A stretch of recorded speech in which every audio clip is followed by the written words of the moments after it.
What's up, everybody? Tyson Roush. Let's talk Jets. Hope everybody's having an excellent day. I think we've reached a point of the season now where the Jets are pretty much irrelevant. We watch the games because we're just interested to see what happens, but we all have an eye towards the future, free agency, the draft, finding a young quarterback, finding all these new playmakers, and just hoping to be competent and competitive in 2026. Now, one of the big talking points is Aaron Glenn and his evolution as a head coach. And it's an interesting debate. I mean, this experience, this whole roller coaster ride this year was what happens when you get a first-time head coach, a defensive-minded head coach that's inheriting the mess that is the New York Jets. I mean, you can make a really good argument. One of his first mistakes was when you make the decision to have Justin Fields to hand him over to a complete inexperienced staff. First-time OC, the quarterback coach, first-time O-line coach. Is that really the perfect mix for a guy that you're trying to rebuild and kind of help get out of his old ways and kind of make it into your own vision? And then there's times where you think that they're trying to, it's like a square peg in a round hole where Justin Fields doesn't even really fit in Tanner Engstrand's offense. So you see those struggles, you see all the sloppy plays, and then you have all the hot takes from the Jets are winless week in and week out. They're getting their asses kicked, all kinds of mistakes, whether they're penalties or whatever else. Then they win 2 games. They play very well against the Bengals, high-flying offense, it's exciting. The Browns, they come back and they win a game they probably would normally lose with the special teams plays and everything else. Then the Patriots, they go back to the same old miserable offense and you get really frustrated.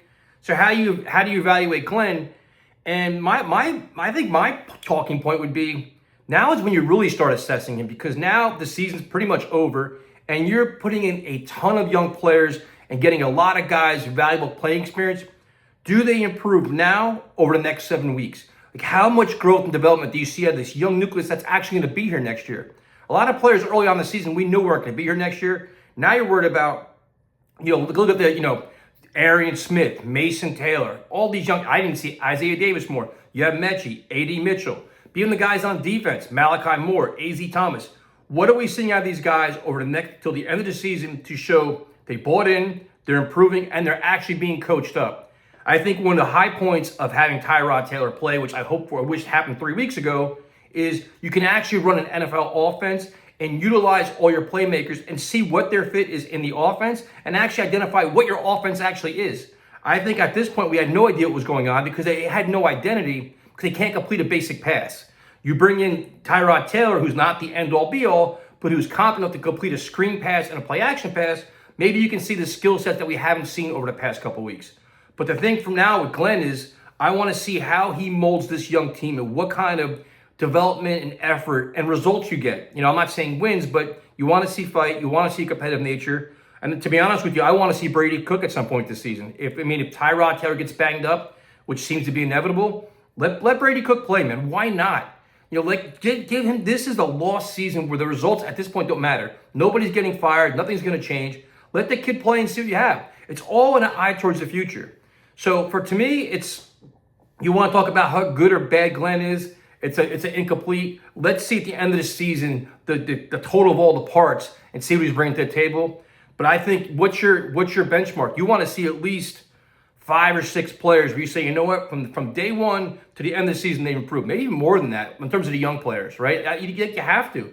And can he get Sherwood back out of his doldrums where Sherwood's been terrible? Like can any of these veterans get better and improve? As you weeded out some contracts, you've weeded out some leadership, you got to find new leaders on a team. All these things have to be identified because this is like a redshirt year for Glenn. This first year, it's like, it's a wash year, learning curve, big ships turn slowly, all this other nonsense. Next year is not that.